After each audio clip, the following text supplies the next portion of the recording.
12వ వాక్య భాగమును మనము చదువుకుందాము. ఇప్పుడైనను మీరు ఉపవాసముండి కన్నీరు విడుచుచు దుఃఖించుచు మనఃపూర్వకంగా తిరిగి నా యొద్దకు రండి. దేవుడి మాటలు మన వెనుకడిలో దీవించునుగాక. చిన్న మాట మనము ప్రార్థన చేద్దాము. మహోన్నతుడమైన మా కన్న తండ్రి, సర్వాధికారి, ఈ దినము నీ సన్నిధిలో గడుపుటకు మేము ప్రతిష్ఠించుకొని మమ్మల్ని మేము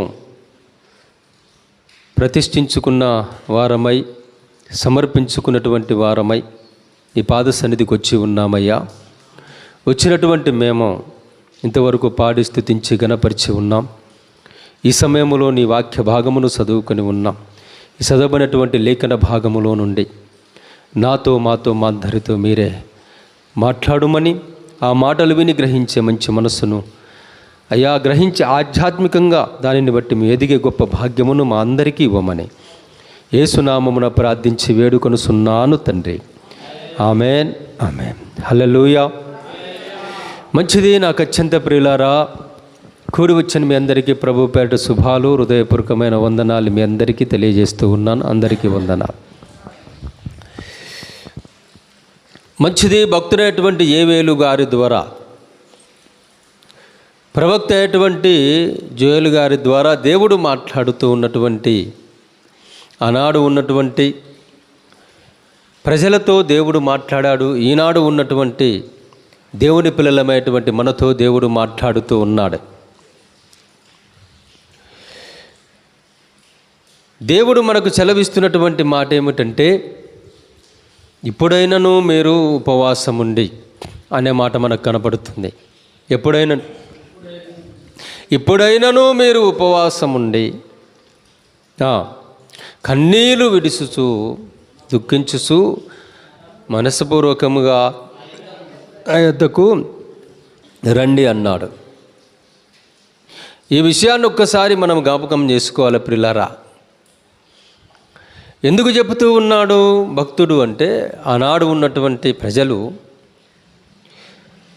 దేవునికి విరోధముగా వారి కార్యాలు చేయటం మొదలుపెట్టారు. ప్రభువైనటువంటి యెహోవా దేవుణ్ణి ఆరాధించటానికి వారు మనసు నిలుపక, ఈ లోక సంబంధమైనటువంటి వాటిని దేవునిగా ఆరాధిస్తూ వారు దేవుని ఆజ్ఞను మీరి అవిధేయులయ్యారు. అలా అవడం వలన వారికి వచ్చినటువంటిది ఏమైనా ఉందా అంటే, ఏ విధమైన ప్రతిఫలము లేదు. వారి పంటలన్నీ పాడైపోయాయి. వారికి కరువు ప్రాప్తించింది. భయంకరమైన పరిస్థితి వారి కుటుంబాలలో, ఆ దేశములో ఏర్పడింది. దేవుణ్ణి విడిచిపెట్టి దేవునికి అవిధేయులై నడిచినప్పుడు దానివలన భూలోకానికి ఏం కలుగుతుంది, లేక మనుషులకు ఏం కలుగుతుంది, ప్రజలకు ఏం వస్తుంది అంటే అసలు ఏమీ కూడా రాదు. దానివల్ల నష్టమే తప్ప ఏ విధమైనటువంటి ప్రయోజనము లేదు. కానీ ప్రజలు మాత్రము ఆ దేవుని వైపు తిరగటం లేదు. అందుకనే ప్రవక్త కన్నీళ్లు విడుచుచు అంటూ ఉన్నాడు, గోజాడుతూ ఆ ప్రజలకు ఒక మాట చెలవిస్తూ ఉన్నాడు. అయ్యలారా,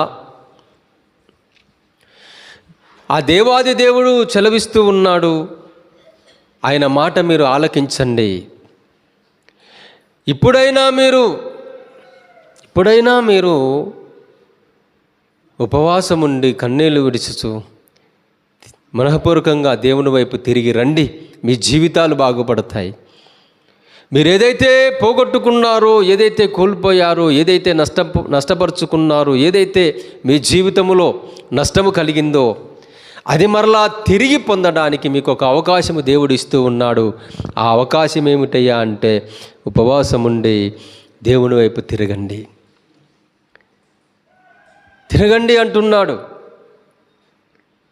అలా దేవుని సన్నిధిలో మనము ఎప్పుడైతే తిరుగుతామో, ఎప్పుడైతే ప్రభు వైపు తిరిగి మన పరిస్థితిని ప్రభు వైపు చెప్పుతామో, మనకున్నటువంటి స్థితిగతులను దేవుడు సన్నిధిలో మనము తెలియజేస్తామో, పిల్లరా, వెంటనే ఆ దేవుడు మన వైపు తిరిగి మనం ఏదైతే కావాలనుకుంటున్నామో, ఏదైతే కోల్పోయామో తిరిగి అది ఇవ్వడానికి దేవుడు సిద్ధంగా ఉన్నాడు. అయితే మనము దేవుని వైపు తిరగాలి. ఏం తిరగాలి దేవుని వైపు అంటే, చూడండి ఇక్కడ ఒక మాట అంటున్నాడు. 13వ వాక్యం చదవండి ఒకసారి. 13వ వాక్యము 14వ వాక్యములో ఇక్కడ ఒక మాట చలవిస్తూ ఉన్నాడు. దేవుడు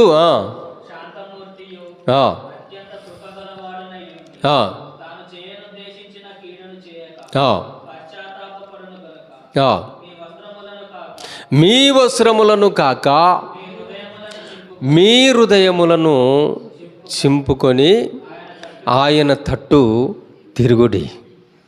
ఇప్పుడు ఎలా తిరగాలట మనం? ఇక్కడ చెబుతూ ఉన్నాడు. అయ్యా, ఆ దేవుని గురించి ఒక మాట చెబుతూ ఉన్నాడు. ఆ దేవుని యొక్క గుణ లక్షణాలను గురించి చెబుతున్నాడు. ఆయన యొక్క స్వభావ లక్షణాలు ఎంత గొప్పవో చెబుతూ ఉన్నాడు. ఆయన ఎలాంటి వాడట? కరుణావాత్సల్యము కలిగినటువంటి వాడు, శాంతమూర్తి, అత్యంత కృప కనికరము కలిగినటువంటి దేవుడు ఆయన. దేవునికి స్తోత్రం కలుగునుగాక. ఆయన నీకు చేయాలన్నటువంటి కీడు చేయక, ఆయన వైపు నువ్వు తిరిగి ఎప్పుడైతే ప్రార్థన చేస్తావో, నీ హృదయం ఆయన వైపు ఎప్పుడైతే తిరుగుతుందో, నీ హృదయం ఎప్పుడైతే ఆయన వైపు తిప్పుతావో, వెంటనే ఆ దేవుడు నీ వైపు తిరిగి చేయాలన్న కీడు నీకు చేయకుండా ఆయన నీ జీవితంలో గొప్ప మేలును చేస్తారట. మరి ఇప్పుడు ఏం చేయాలి మనము అంటే, దేవుని వైపు తిరగడం. నీవు చేయాల్సినటువంటి ఒకటే పని. నీ హృదయము దేవునికి దూరం అయిపోయింది. నీ మనసులో దేవుని ఆలోచనలు, తలంపులు దూరం అయిపోయాయి. నీ మనసు దేవునికి దగ్గరగా లేదు. నీ హృదయము దేవునికి దగ్గరగా లేదు. నీవు మొత్తము దేవునికే దూరం అయిపోయావు, అవిధేయుడవైపోయావు. కనుక ఇప్పుడు అంటున్నాడు ఆయన కృపావాచ్యము అటువంటి దేవుడు. ఆయన వైపు నువ్వు తిరిగితే శాంతమూర్తి, అత్యంత కృపగలటువంటి ఆ మహాదేవుడు నీకు చేయాలన్న కీడు చేయకుండా ఆయన తప్పకుండా నీకు మేలు చేస్తాడయ్యా. ఆయన మేలే చేస్తాడు కానీ కీడు చేసేవాడు కాదు. కానీ నువ్వు ఒకవేళ దేవునికి విరోధముగా ఉంటే, ఏ కీడైతే రావాలని చెప్పి దేవుడు అనుకుంటున్నాడు, ఆ కీడు తప్పకుండా నీకు వస్తుంది. కానీ ఆ కీడు నీ మీదికి రాకుండా, నీ కుటుంబం మీదికి రాకుండా ఉండాలి అంటే నువ్వు చేయాల్సింది ఒక్కటే. ఇప్పుడే మారు మనసు పొంది, ఇప్పుడే నువ్వు ఉపవాసం ఉండి కన్నీరు విర్చుచు మనఃపూర్వకంగా నీవు దేవుని సన్నిధికి వచ్చి నీ హృదయాన్ని దేవుని సన్నిధిలో కుమ్మరించు. నీ హృదయాన్ని దేవుని వైపు తిప్పు. దేవుని వైపు తిప్పి నీ హృదయాన్ని నీవు ఏం చేయాలట? చింపుకొని అన్నాడు. చూసారా? అంటే మన హృదయము దేవుని సన్నిధిలో తిప్పబడాలి ప్రియులారా. మన హృదయం ఎలా కావాలి అంటే, దేవుని వాక్యం చెబుతుంది, నీ హృదయము చింపుకొని ఆయన తట్టు. ఇప్పుడు ఏదైనా బాధ వేదన వచ్చినప్పుడు, ఏదైనా ఒక ఇతర శత్రు సైన్యము ఒక దేశం మీదికి వచ్చినప్పుడు,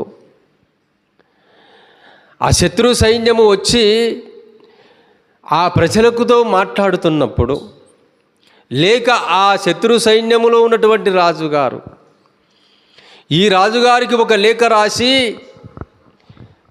మీ మీదికి మేము యుద్ధానికి వచ్చుతూ ఉన్నాము, మిమ్మల్ని మేము ఇలా మీ దేశాన్ని మేము జయిస్తాము, కాబట్టి మీరు మాకు లొంగిపోతారా, మాతో యుద్ధం చేస్తారా? ఒకవేళ మాతో యుద్ధం చేయాలంటే మీరు మాతో యుద్ధం చేయలేరు, మీరు సేవిస్తున్నటువంటి మీ దేవుడు కూడా మా చేతిలో నుండి మిమ్మల్ని విడిపించలేడు అని అలా ఒకవేళ లేఖ రాసి ఆ రాజుగారికి పంపించినప్పుడు, ఆ రాజుగారు దానిని దేవుని సన్నిధిలో ఆ ఉత్తరాన్ని పెట్టి,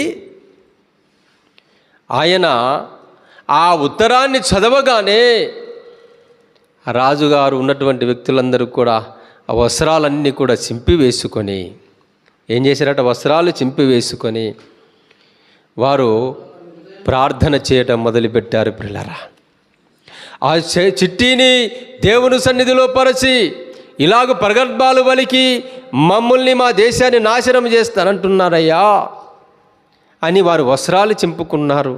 దేవుని సన్నిధిలో ప్రార్థన చేస్తూ ఉన్నారు. దేవుడు ఇక్కడ చెబుతున్న మాట ఏంటంటే, మీ వస్త్రాలు కాదు చింపుకునేది. ఏం చింపుకోవాలి ఇప్పుడు?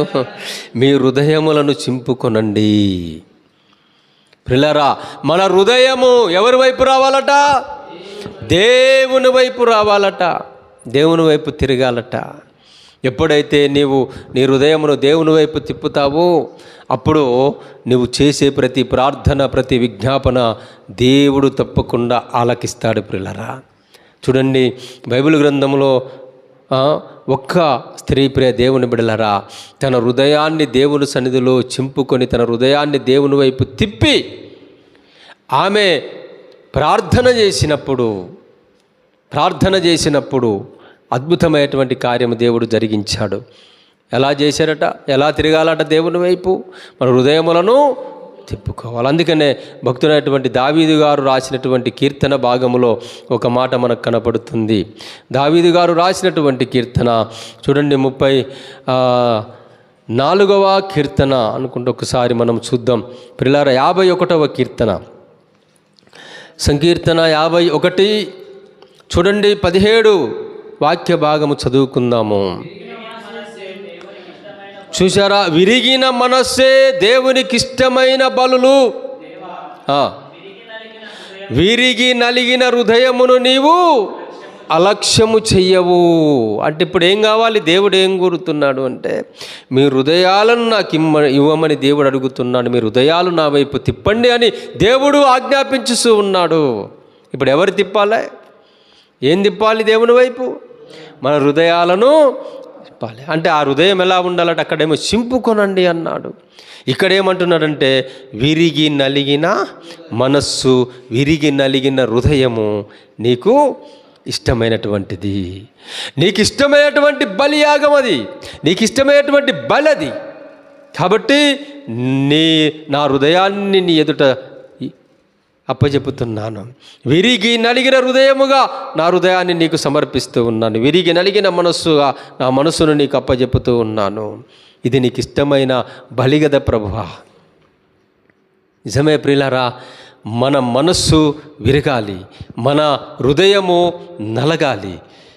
ప్రియులారా, విరిగి నలగాలి. ఆ విరిగి నలిగినటువంటి హృదయముతో నువ్వు చేసే ప్రతి ప్రార్థన, ప్రతి విజ్ఞాపన దేవుడు తప్పకుండా ఆలకిస్తాడు. నువ్వు విరగాలి, విరిగి నలగాలి. ప్రియులారా, ఎప్పుడైతే విరిగి నలుగుతామో అప్పుడు మనకు ప్రతి విషయంలో కూడా ఓర్పు కలుగుతుంది. ప్రతి విషయంలో కూడా మనకు నెమ్మది కనపడుతుంది. ఆ వ్యక్తి జీవితంలో, విరిగి నలిగిన హృదయం అనేటువంటి వ్యక్తి జీవితంలో ఒక సాత్వికం కనపడుతూ ఉంటుంది, ఒక నెమ్మది కనపడుతూ ఉంటుంది, శాంతం కనపడుతూ ఉంటుంది. ఎప్పుడు మన మనస్సు, మన హృదయము విరిగి నలిగినప్పుడు. అయితే మన హృదయము, మన మనసు ఎప్పుడు విరుగుతుంది? ఎప్పుడు నలుగుతుంది? ఎలాంటి పరిస్థితులలో మన హృదయము నలిగిపోతుంది? ఎలాంటి పరిస్థితులలో మన హృదయము విరిగిపోతుంది? మన మనస్సు విరిగిపోతుంది, మన మనస్సు నలిగిపోతుంది. ఎలాంటి పరిస్థితులలో అంటే గమనించండి ప్రియులారా.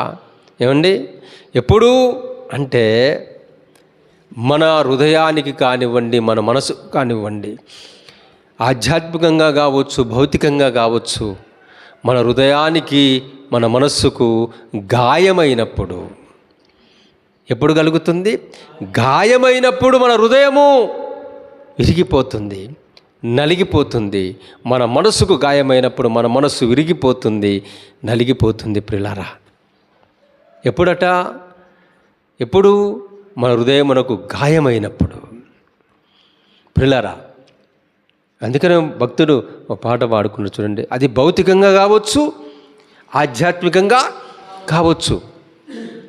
ఆత్మీయులే నన్ను అవమానించగా, అన్యులే నన్ను అపహాసించగా, ఆత్మీయులే నన్ను అవమానించగా,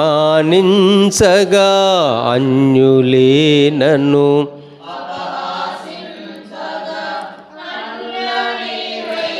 వయ్యా నా కొండ నీవే యేసయ్యా,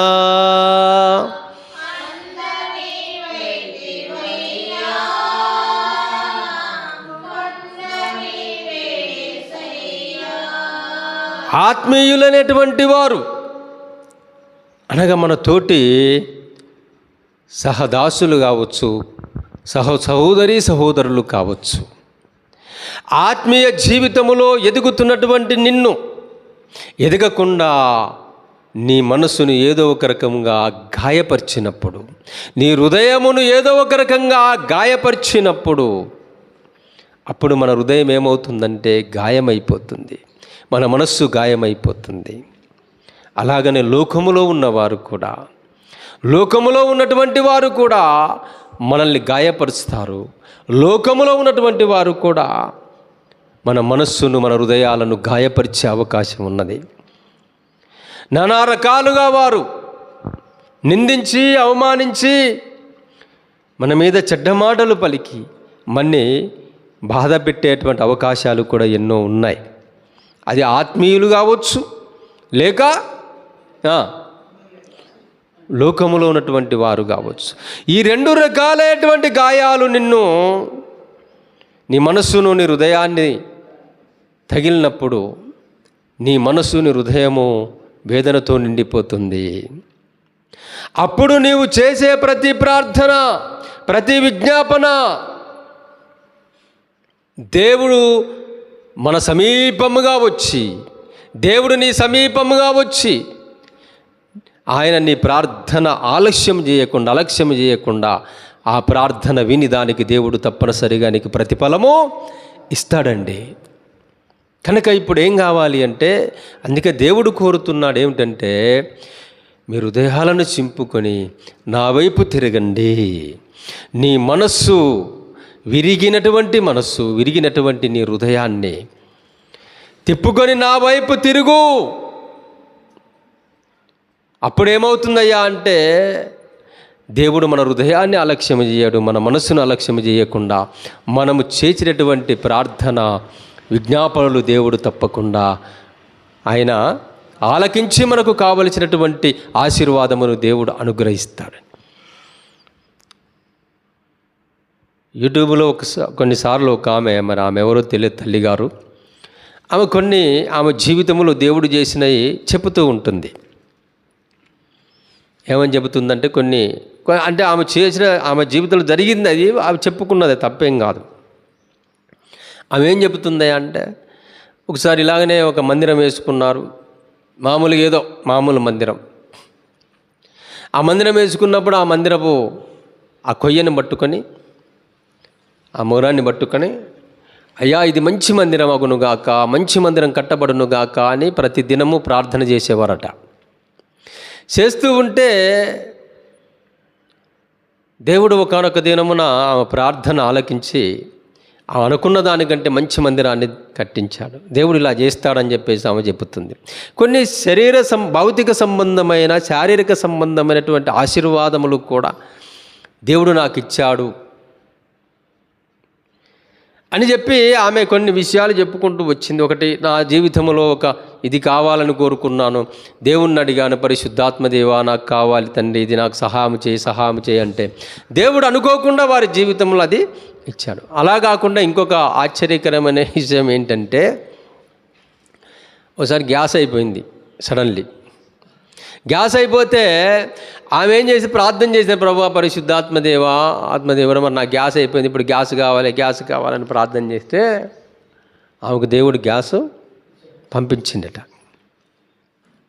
ఇలా నాకు దేవుడు చేశాడు అని చెప్పేసి అంటే, వాటిని కొంతమంది మతోన్మాదులు ఏం చేశారయ్యా అంటే, వాటిని అవహేళనగా తీసుకున్నారు. ఎలా తీసుకున్నారు? అవహేళనగా తీసుకున్నారు.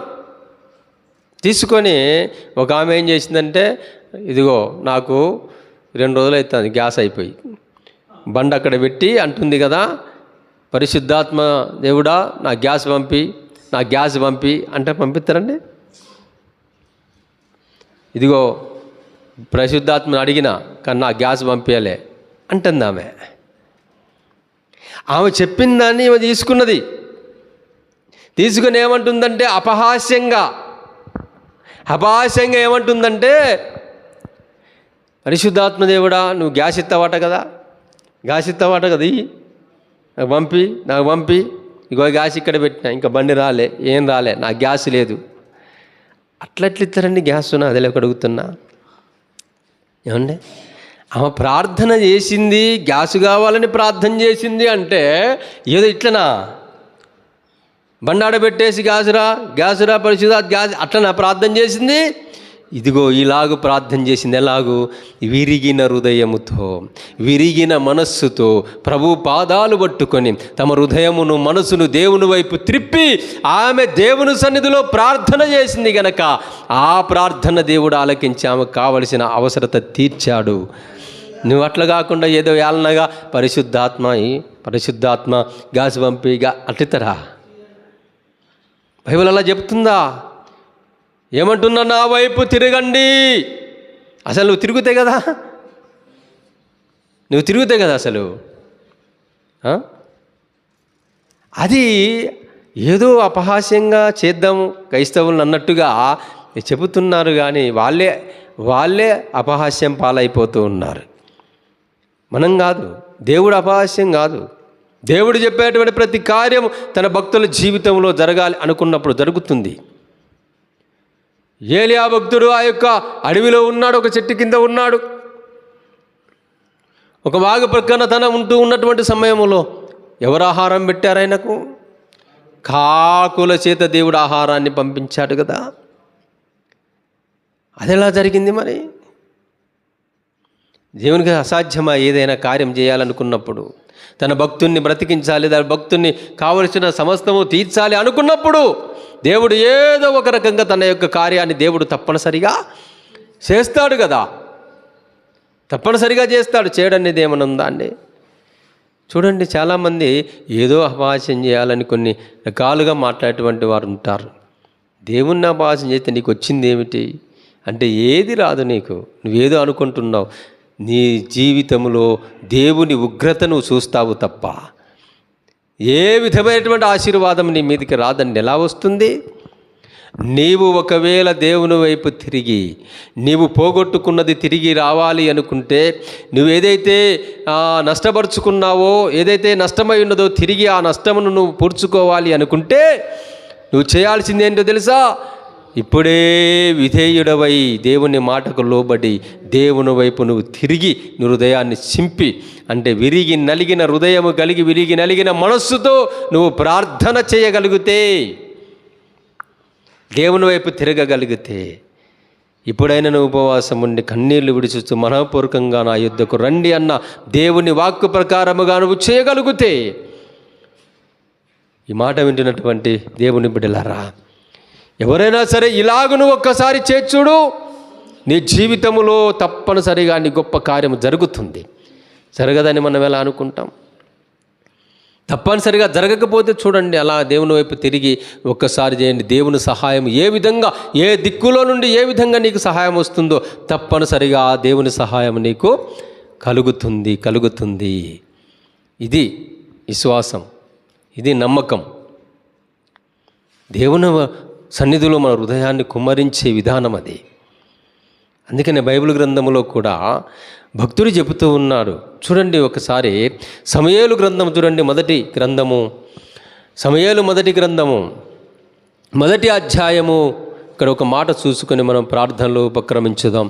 మిమ్మల్ని ప్రార్థన కొరకు, రేపటి కొరకు ఈ మాటలు నేను చెబుతున్నాను. కొన్ని విషయాలు ప్రియులారా, ఏ విధంగా మనము ప్రార్థనలో మనము రేకెత్తించబడి ముందుకు వెళ్ళాలో ఈ లేఖనాలు మనకు తెలియవిస్తున్నాయి కనుక ఒక్కసారి మనము జ్ఞాపకం చేసుకుందాం.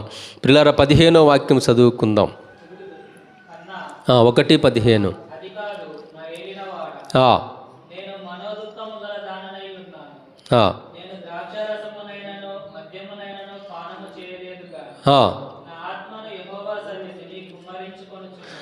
ఏం కుమ్మరించుకుంటుందట?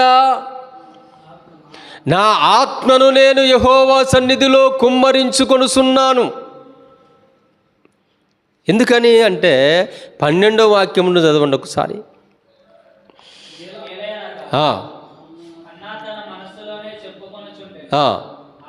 ఆమె పెదవులు మాత్రము కదులుచుండి ఆమె స్వరము వినబడక ఉండెను గనక అది ఆమె ఎలా చెప్పుకుంటుందట దేవుని సన్నిధిలో?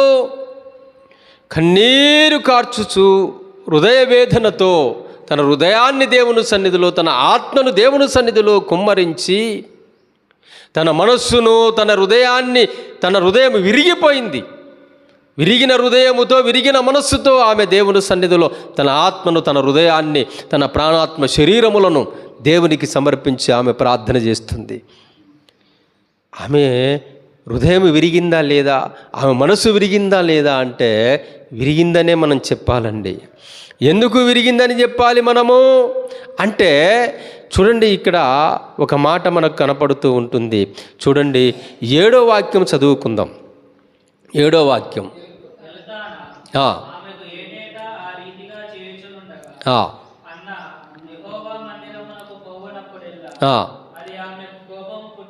అది ఆమెకు కోపము పుట్టించను గనుక. అంటే చూడండి, ఆమె ఎప్పుడు దుఃఖిస్తూ ఉన్నది, ఎప్పుడు బాధపడుతున్నది, ఎప్పుడు ఏడుస్తున్నది. ఎందుకు ఏడుస్తూ ఉంది? కారణం ఏంటి అంటే, ఆ ఎల్కానా అటువంటి వ్యక్తికి 2 భార్యలు ఉన్నారు. ఒక ఆమె పెద్దదాని పేరేమో పెనిన్నా, రెండవ ఆమె పేరేమో హన్నా. ఈ పెనిన్నా హన్నా, ఈ పెనిన్నా హన్నా అనేటువంటి ఈ 2 భార్యలు అతనికి ఉన్నారు. అందులో పెనిన్నా అనేటువంటి ఆమెకు పిల్లలు కలిగారు. ఈమెమో గొడ్రాలుగా ఉంది. కనుక ఆ యొక్క పిల్లలు కన్నటువంటి ఆమె యొక్క మరి అక్కగారు లేక ఆమె ఏం చేస్తుందయ్యా అంటే, ఈమెను ఎప్పుడు కూడా బాధ పెడుతూ ఉంది. ఎప్పుడు కూడా ఏదో ఒక మాటల చేత ఆమెను గాయపరుస్తూ ఉంది. అందుకనే ఆమె హృదయము ఎప్పుడు విరిగి నలిగిపోయింది. ఆమె మనసంతా కూడా విరిగిపోయింది. ఎప్పుడు ఆమె మనసులో వేదన, బాధ వ్యక్తపరుస్తూ ఉందండి. ఎంత బాధ, వేదన. ఆమె ఎప్పుడు సూటిపోటి మాటలతో ఆమె ఏదో ఒక రకంగా ఆమెను బాధ పెడుతూ ఉంటే ఆమె హృదయం ఏమైపోతుంది? ప్రాణాత్మ దేహం అంతా కూడా, ఆమె శరీరం అంతా కూడా బలహీనమైపోయింది. ఆమె హృదయం, ఆ మనస్సు గాయపరచబడింది. ఆ గాయపరచబడినటువంటి మనస్సుతో, గాయపరచబడినటువంటి హృదయముతో, విరిగి నలిగినటువంటి ఆ హృదయముతో ఆమె ఎక్కడికి వచ్చిందయ్యా అంటే దేవుని సన్నిధికి వచ్చి కన్నీళ్లు విడుచుచు ఆమె దేవుని పాదాలు పట్టుకొని ప్రార్థన చేస్తుంది. దేని కొరకు ప్రార్థన చేస్తుంది? దేని కొరకు ప్రార్థన చేస్తుంది? ఆమె హృదయాన్ని, ఆ ఆత్మను ఎందుకు కుమ్మరిస్తుంది దేవుని సన్నిధిలో అంటే, ఆమె గొడ్రాలై ఉన్నది గనక ఆ గొడ్రాలు తనము నుండి ఆమె స్త్రీతనమును కలిగి ఉండడము కోసము, సంపూర్ణమైన స్త్రీగా మార్చబడము కోసము ఆమె ప్రార్థన చేస్తుంది. నాకు ఒక కుమారుణ్ణి ఇవ్వమని ప్రార్థన చేస్తుందండి. అంటే ఒక్కసారి ఆలోచించండి. నిజముగా మనం ఏమనుకుంటాము అంటే, ఆమెకు పిల్లలు లేరు గనక, పిల్లలు కావాలని ఆమె హృదయమును చింపుకొని, ఆమె హృదయాన్ని గాయపరుచుకొని, మనసును గాయపరచబడి అటువంటి హృదయముతో దేవుని ఎదుట ఆమె హృదయాన్ని కుమ్మరించి ప్రార్థన చేస్తూ ఉంది అని మనం అనుకుంటూ ఉన్నాం. అది ఒక విధంగా కూడా అది వాస్తవమే. ఆమె పిల్లలు లేరు గనక ప్రార్థన చేస్తుంది. అయితే వాస్తవానికి నాకు ఒక కుమారుడు కావాలని ఆమె ఎందుకు అడుగుతుందంటారు? అంటే ఆమె గొడ్రాలు గనక, నేను పరిపూర్ణమైన స్త్రీగా ఉండాలి గనక నన్ను గొడ్రాలని ఎవరు అనకూడదు అనే ఉద్దేశంతో మాత్రమే ఆమె కుమారుని అడుగుతుందంటారా? ఏమండి, అడుగుతుందంటారా? ప్రియ దేవుని బిడ్డలారా, తీసేయండి బాబు. ఏమండి, అడుగుతుందంటారా? అంటే అదొక ఉద్దేశం కాదండి. ఒక భౌతిక సంబంధమైనటువంటి ఒక కుమారుని ఇస్తే ఆమె గొడ్రాలైనటువంటి అవమానం పోయి ఆమెకు సంతోషం కలుగుతుంది, ఆనందం కలుగుతుంది అన్నది ఒక విధంగా వాస్తవమే. కానీ ఆమె కుమారుణ్ణి ఎందుకు అడుగుతుంది అంటే అక్కడ ఇంకొక భయంకరమైన కార్యం జరుగుతుందండి. అక్కడ ఇంకొక భయంకరమైన కార్యం జరుగుతుంది. దేవుని మందిరములో, దేవుని ఆవరణములో భయంకరమైనటువంటి దుష్ట కార్యములు జరుగుతూ ఉన్నాయి. దేవుని మందిరములో సరైనటువంటి యాజకత్వము జరగటం లేదు. దేవుని మందిరములో జరగవలసినటువంటి సేవా పరిచర్య సరైనటువంటి విధానముగా లేదు. కారణం ఏంటంటే చూడండి, ఒకసారి మీరు గమనించండి. 2వ అధ్యాయంలోనికి రండి. 2వ అధ్యాయములో చూడండి, ఒకసారి 12వ వాక్యం చదవండి.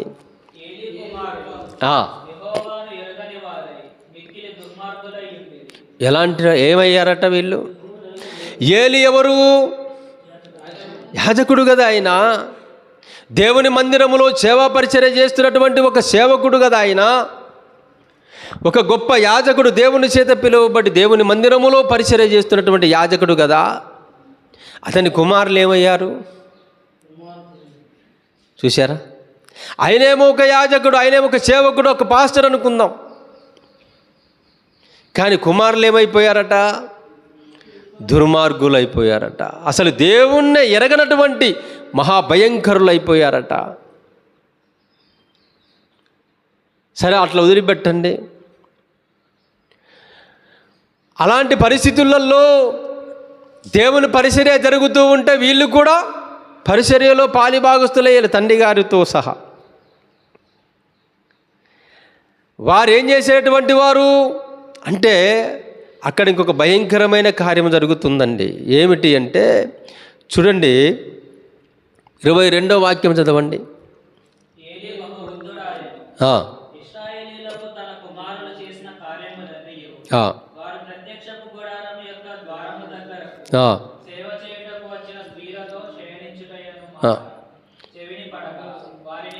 ఏం చేస్తూ ఉన్నారు వీళ్ళు చూడండి. దేవుని మందిరమునకు వస్తున్నటువంటి స్త్రీలతో వీరు పాపం చేస్తూ ఉన్నారట. దేవుని మందిరములో నీచ కార్యాలు జరుగుతున్నాయి. దేవుని ఆవరణమంతా కూడా పాడైపోయింది. దేవుని యొక్క పరిశుద్ధ స్థలం అంతా కూడా పాడైపోయిందండి. కాబట్టే అయ్యో ముసలివాడైపోయాడు, ఏలి చేయలేకపోతున్నాడు అని చెప్పి ఆమె ఆ కుమారులకు అప్పచెప్పితే కుమారులు ఏం చేస్తూ ఉన్నారు అంటే ఇలాంటి దుర్మార్గపు కార్యాలు చేస్తూ ఉన్నారు. భయంకరమైనటువంటి ఈ చెడ్డ కార్యములు చేస్తూ ఉన్నారు. అప్పుడు అన్నారు, అయ్యా మీరు ఇలా చేయటం మంచిది కాదు నాయన, ఇలా చేయటం మంచిది కాదు అని చెప్పేసి అన్నప్పటికైనా వారు ఆ సేవకుని మాట వినకుండా వారి ఇష్టం వచ్చినట్టుగా వారు నడవటం జరుగుతుందండి. దేవుని మందిరములో సరైనటువంటి క్రమము లేదు, సరైనటువంటి విధానములో దేవుని పరిచర్య నడవటము లేదు. ఆయన చూస్తే వృద్ధుడైపోయాడు. ఏం చేయాలి ఇప్పుడు? ఏం చేయాలి? ఏం కావాలి ఇప్పుడు అంటే నా మందిరము పాడైపోయింది, నా మందిరం అపవిత్రతో నిండిపోతుంది, మందిర ఆవరణమంతా అపవిత్రతో ఉండిపోతుంది. కాబట్టి ప్రభువా నాకు ఒక కుమారుణ్ణి ఇస్తే, నీవు నాకు ఒక కుమారుణ్ణి ఇస్తే ఆ కుమారుణ్ణి నీకే ఇస్తానయ్యా. వారు పెరిగి పెద్దవాడై దేవుని మందిరంలో జరగాల్సినటువంటి క్రమం ఏదైతే ఉందో దాని ప్రకారంగా అక్కడ ఆరాధన జరుగునట్లుగా నడిపించే ఒక గొప్ప సేవకుడు కావాలయ్యా అని చెప్పి తన కుమారుడు కావాలని చెప్పేసి ఆమె ప్రార్థన చేసింది. అసలు విషయం చూడండి, అక్కడ జరుగుతూ ఉన్నది.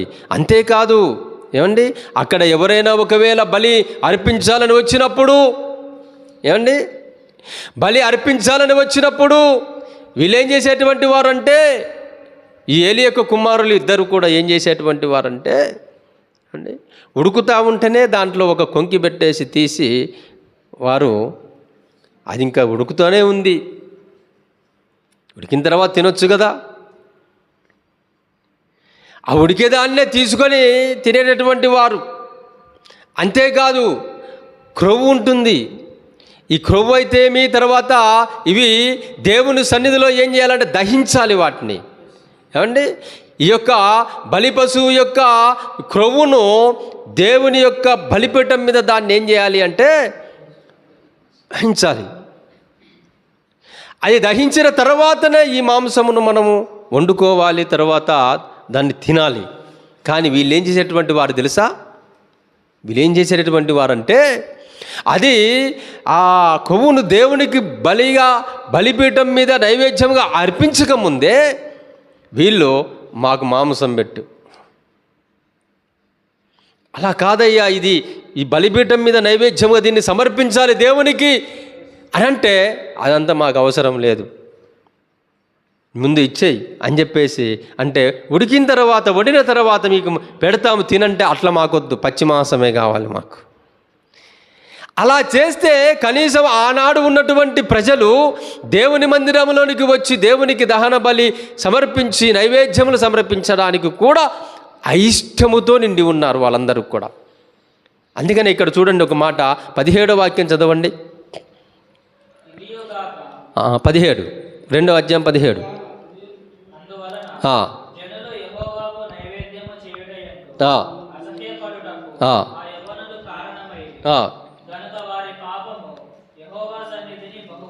ఏం చేశారట? అసహ్యం వచ్చిందట. ఈ అసహ్యమైనటువంటి కార్యాలు చూసినప్పుడు, వీళ్ళు చేసే దుర్మార్గ కార్యాలు చూసినప్పుడు అసలు బలి అర్పించాలంటేనే వారికి ఒక విధమైనటువంటి అసహ్యం ఏర్పడిందట వారికి. చూశారండి ఎంత భయంకరం అండి ఇది, ఎంత భయంకరమో చూడండి. అంటే ప్రజలు వచ్చి దేవుని సన్నిధిలో సంతోషముగా బలి అర్పించి వారి పాప పరిహారము నిమిత్తం బలి అర్పించి వారు పరిశుద్ధులయ్యి దేవుని చేత రావలసిన దీవెనలు పొందుకోవాలి అనే ఉత్సాహముతో రావలసినటువంటి ఈ ప్రజలు దేవుని సన్నిధిలో బలి అర్పించాలంటే అసహించుకునే స్థితిలోనికి వారు దిగజారిపోయారు.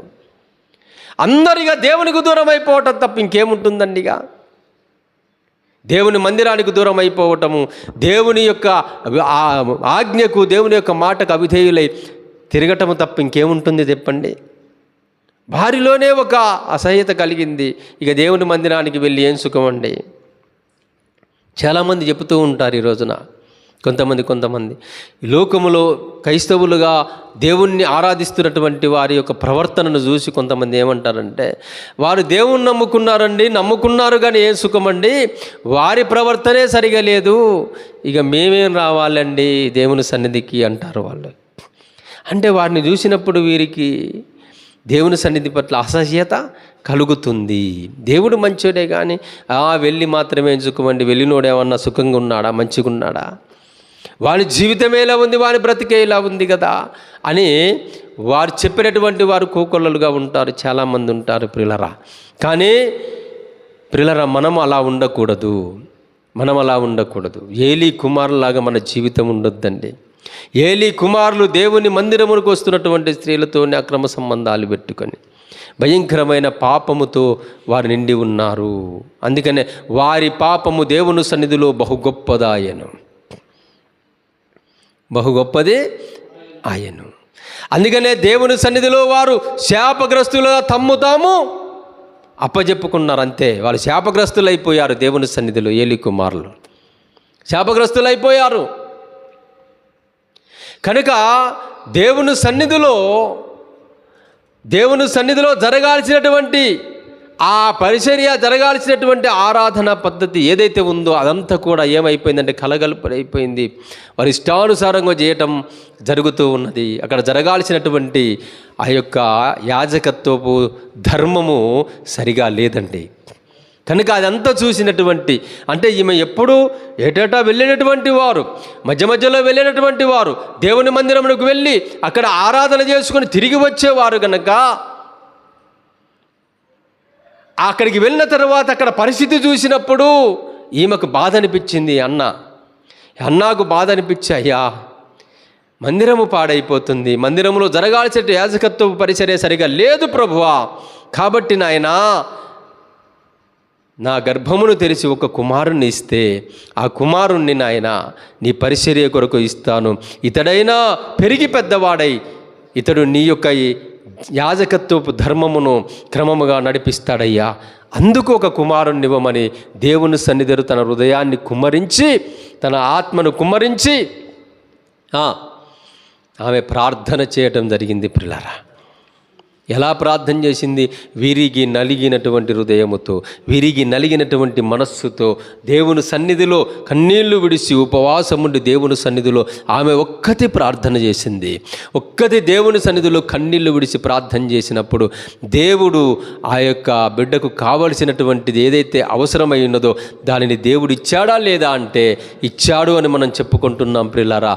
మరి అలాంటప్పుడు మనము ఇంతమంది కలిసి దేవుని సన్నిధిలో విరిగి నలిగిన మనస్సుతో, విరిగి నలిగిన హృదయముతో మనము కూడా ప్రార్థన చేసినప్పుడు ఆ ప్రార్థన దేవుడు ఆలకించడా అంటే ఆలకిస్తాడు ప్రియులారా. ఆ ప్రార్థన దేవుడు తప్పకుండా ఆలకిస్తాడు. ఆలకించి దేవుడు మనం ఏదైతే కోరుకుంటున్నామో దానిని దేవుడు తప్పకుండా మనకు అనుగ్రహిస్తాడండి. ఇది మనము నేర్చుకోవలసినటువంటి విషయం. కాబట్టి ఆమె ఎందుకు ప్రార్థన చేసింది? అందుకొరకు ప్రార్థన చేసింది. ప్రభువా అని ప్రార్థన చేసింది. బలిపీఠం మీద అగ్ని లేదయ్యా, అయ్యా బలిపీఠం మీద అగ్ని ఆరిపోతూ ఉన్నది అయ్యా, అక్కడ వెలిగించాల్సినటువంటి దీపాలు ఉన్నాయి, ఆ ధూపవృక్షములో కూడా అగ్ని లేకుండా ఆరిపోతున్నదయ్యా. కాబట్టి తండ్రి ఆ యొక్క మందిరములో జరగాల్సిన పరిచర్య క్రమముగా లేదయ్యా, అన్నీ అయ్యా నీకు విరుద్ధమైన కార్యాలు జరుగుతూ ఉన్నాయి, అక్కడ అపవిత్రత జరుగుతూ ఉన్నది, అపవిత్రంగా దేవుని ఆవరణమంతా కూడా అపవిత్రమైపోతుంది, దేవుని మందిరం అంతా కూడా అపవిత్రమైపోతుంది. కనుక అయ్యా నా అపవిత్రత తొలగిపోవాలి అంటే ఒక మంచి యాజకుడు కావాలి అని ఆమె ప్రార్థన చేసింది. అలాంటి గొప్ప యాజకుడిగా యాజక ధర్మాన్ని కొనసాగించేటువంటి ఒక కుమారుని నాకు ఇవ్వమని చెప్పేసి ఆమె ప్రార్థన చేసినప్పుడు దేవుడు తప్పనిసరిగా ఆమెకు ఒక గొప్ప అద్భుతమైనటువంటి కుమారుని ఇచ్చాడు పిల్లరా. అలా ఇవ్వడానికి గల కారణం ఏమిటి అంటే ఆమె చేసినటువంటి ప్రార్థనే దానికి కారణము. దేవునికి స్తోత్రం కలుగునుగా. గమనించండి, ఒకసారి ఆలోచించండి పిల్లరా. మనము కూడా చాలామంది అనుకుంటుంటాం మనం ఏదో కావాలని కోరుకుంటున్నాం, కానీ అది దేవునికి ఇష్టమైనటువంటిదా కాదా, లేక దేవుని దృష్టిలో దేవుని మందిరము కొరకు, లేక దేవుని యాజకత్వ ధర్మము కొరకు, అయ్యా నశించిపోతున్నటువంటి ప్రజానికము కొరకు మొర్రబెట్టేటువంటి ప్రజలు కావాలి, అయ్యా నశించిపోతున్న మానవాళ్ళని కొరకు విజ్ఞాపన చేసేటువంటి వారు కావాలి. విరిగి నలిగిన హృదయముతో మనస్సుతో దేవుని సన్నిధిలో కన్నీళ్లు విడిచి ప్రార్థన చేసేటువంటి భక్తులు కావాలని దేవుడు కోరుతున్నానండి. నిజమే, మన ఎదుట కూడా లోకములో ఎంతోమంది పాడైపోతున్నారు, ఎంతోమంది నశించిపోతున్నారు, కుటుంబాలు పాడైపోతూ ఉన్నాయి కదా. వారి కొరకు మరి కన్నీళ్లు విడిచి విజ్ఞాపన చేసేటువంటి భక్తులు కావాలి. అలా దేశము కొరకు రోధించేటువంటి బిడ్డలు కావాలి, కుటుంబాల కొరకు రోధించేటువంటి బిడ్డలు కావాలి, వేదనతో హృదయముతో ప్రార్థించేటువంటి ప్రార్థనా పరులు కావాలని దేవుడు కోరుతూ ఉన్నాడు. ఒక్క స్త్రీయే ఆ విధంగా ప్రార్థన చేసినప్పుడు, అద్భుతమైన కార్యాన్ని దేవుడు జరిగించినప్పుడు, ఇంతమందిగా దేవుని సన్నిధిలో చేతులెత్తి ప్రియులారా మనము కూడా ప్రార్థన చేస్తే దేవుడు గొప్ప కార్యాలు జరిగించడా? తప్పకుండా జరిగిస్తాడు. గనక విశ్వాసముతో మనం ప్రార్థన చేయాలి, విశ్వాసముతో విజ్ఞాపన చేయాలి, విశ్వాసముతో ప్రభు పాదాలు పట్టుకొని విరిగిన హృదయముతో మనము ప్రభు సన్నిధిలో విజ్ఞాపన చేసే బిడ్డలుగా ఉండాలి. ప్రియులారా, నీకేం కావాలనుకుంటున్నావు, ఏం కోరుకుంటున్నావు, నీ స్థితి, నీ గతి, నీ పరిస్థితి, నీ భౌతికంగా ఆధ్యాత్మికంగా ఎలా ఉన్నది? ఆధ్యాత్మిక స్థితిలో నువ్వు ఉన్నతమైన స్థితిలో ఉన్నావా, దిగజారిపోయిన స్థితిలో ఉన్నావా? ఒక్కసారి ఆలోచించు. భౌతికంగా ఒకవేళ కుటుంబ పరంగా అనేకమైనటువంటి పరిస్థితులు నిన్ను వెంబడిస్తూ ఉన్నాయా, అనేక శోధనలు నిన్ను వెంబడిస్తూ ఉన్నాయా? అయినా సరే పర్వాలేదు, దేవుని వైపు తిరిగి ఇప్పుడే ప్రార్థన చేయి. నా పరిస్థితి ఇలా ఉన్నదయ్యా, నా స్థితిగతులు ఇలా ఉన్నాయ్యా, నాకు ఈ సమస్యలు ఉన్నాయ్యా, ఈ సమస్యలో ఉండి నాకు విడుదల దయచేయమని కన్నీరు విడిచి దేవుని సన్నిధిలో విజ్ఞాపన చేస్తే ఆ విజ్ఞాపన దేవుడు ఆలకించి వెంటనే ఆ మనవులను దేవుడు ఆలకించి నీకు ప్రత్యుత్తరం ఇస్తాడు. ప్రియులారా, ప్రత్యుత్తరం ఇస్తాడు.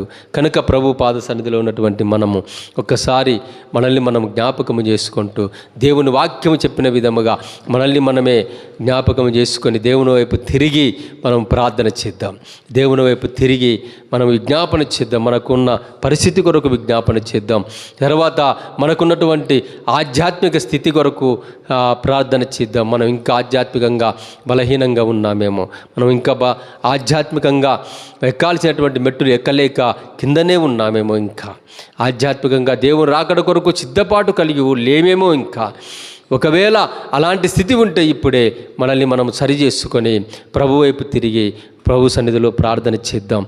మన హృదయాన్ని కుమ్మరించుదాం, మన హృదయాన్ని చింపుకొని దేవుని వైపు తిరుగుదాం. తప్పకుండా ఆ దేవుడు నీ జీవితంలో అద్భుతమైన కార్యము దేవుడు జరిగిస్తాడు. కనుక అలాగనే మనము మన హృదయాన్ని దేవుని వైపు తిప్పి ప్రార్థించుదాం. మరి అట్టి కృప దేవుడు మనకు అనుగ్రహించునుగాక. మేము ప్రార్థన చేద్దాం. అందరము కూడా ఒకసారి మనల్ని మనమే తీర్మానం చేసుకొని ప్రార్థన చేద్దాము. హల్లెలూయా, హల్లెలూయా.